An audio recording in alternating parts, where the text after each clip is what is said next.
launch on Wednesday, and I found myself asking a couple of people, why read more novels? And I quite surprised myself by the question, but it sort of came spontaneously. So I thought, what is it that's making me think this? And the book launch wasn't for a novel; it was for a memoir, which I'm going to talk about next week. But people were sort of slightly stunned by that question. I mean, and these were novelists and fiction reviewers and publishers and whatever. And I don't even know whether it's a sensible question, but I thought I might kind of think it through. And I suppose there are many other things to do in life, and there are many other kind of books to read. And I realised over the last, I think I worked out, 38 years I've been reading serious novels. 75% of the time they have been novels.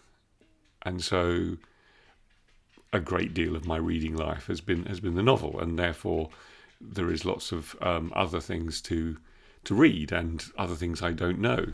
Sorry, my second dog has just walked in. Sorry, Jenko. And I'm fairly curious, so I don't know a lot about many things, so reading non-fiction would help. And then I started thinking, well, I've read lots of Russian novels, American novels, European novels, obviously a lot of British novels. I've read some subcontinent novels. I haven't read actually that many novels east of India. So there are certainly gaps. I haven't read a great deal of very early novels, so there are gaps there. But then there always are going to be gaps. There's nothing we can do about that. I've read a lot of formally interesting novels.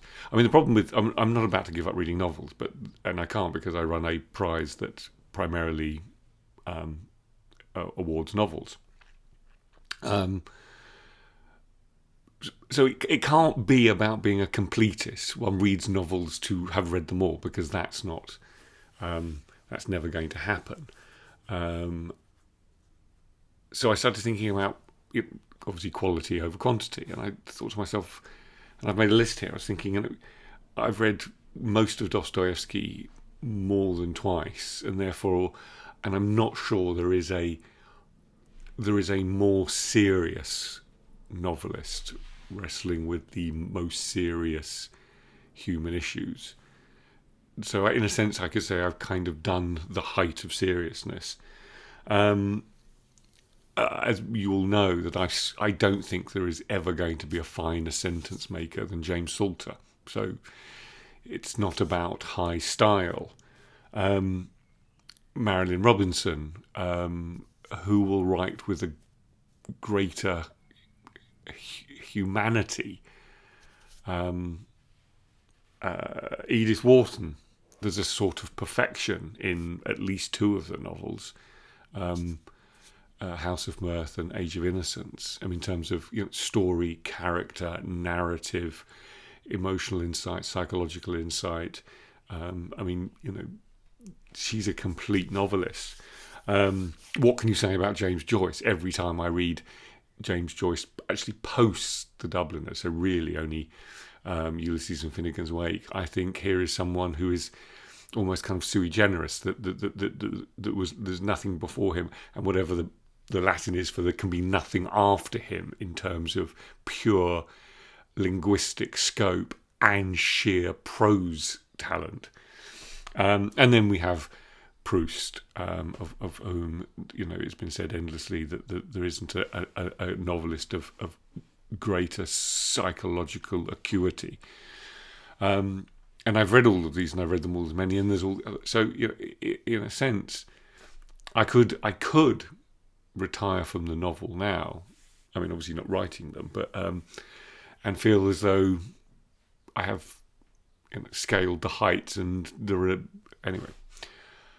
So the question isn't mad, have I read enough novels? But 2 days after posing the question and thinking maybe that, I could give the novel a rest for, a good few years and read a lot. I'm very interested in neuroscience. I'm very interested in revolution. I'm interested in theology. I could over, let's say, the next 2 or 3 years, build up at least some kind of intellectual credentials around those subjects. But I would have to park the novel to do that, because it takes a lot of time. If we believe the 10,000 hour idea from whatever it is, I can't remember his name now. Become an expert in everything. I mean, I've done a lot more than 10,000 hours of novel reading, but one has to commit. But then I picked up a novel. And it's interesting. So this is a novel. This writer has been on the kind of periphery of my radar for 10 years or whatever. And I kind of thought, she kind of represented a kind of novel that I've read other people who have written similar novels, or she was ploughing a furrow that I recognised. And you can't read everyone, so you kind of pick and choose, and things have to get onto the radar before you kind of make sense of them.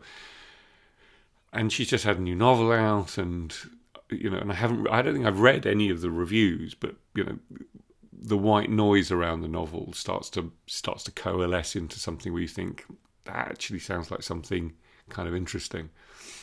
And so I thought I'd buy one, and it's a trilogy, and so I bought the first one, which is this, Outline by Rachel Cusk, and I am only 34 pages in, and it is astonishing. The compression of language, the writerly intelligence, and the psychological intelligence is so condensed and compressed, and there isn't a cheap word or a cheap clause. I'm absolutely astonished by how someone that I have not been aware of, who is writing at such a standard in all of the things that I really love. And no one has said to me, you know what, you should read Rachel Cusk. This is one, 34 pages in, this is an example of some of the finest writing I've ever read. No, she's not as brilliant as a sentence maker as James Salter, and it isn't the highest seriousness of Dostoevsky, and it doesn't contain the human warmth of Marilyn Robinson, but it's doing other things at those heights. And what it's told me, what interestingly kind of ironically rather, is it's when I said, have I read too many novels, or why read more novels? It's simple. It's for the pleasure. And what you get in a novel of this caliber writer, is something I'm not sure you get from anything else in the arts, which is a kind of exalted pleasure, an enriching pleasure. Because the novel, I think, is a kind of entertainment in the way maybe poetry isn't, and some certain visual arts aren't. And so I think we have to understand that it is in that category of broadly escapism, I have to say,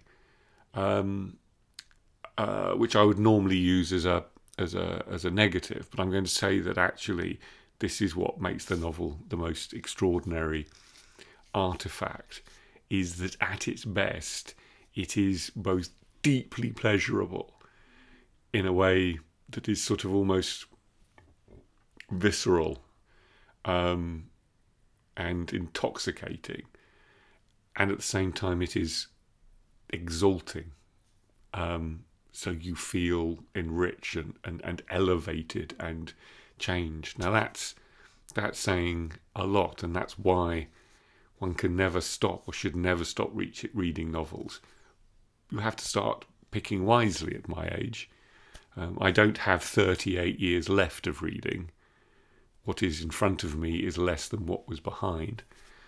But yeah, I mean, most of you will probably come across this, but I absolutely recommend this if you love just extraordinary writing.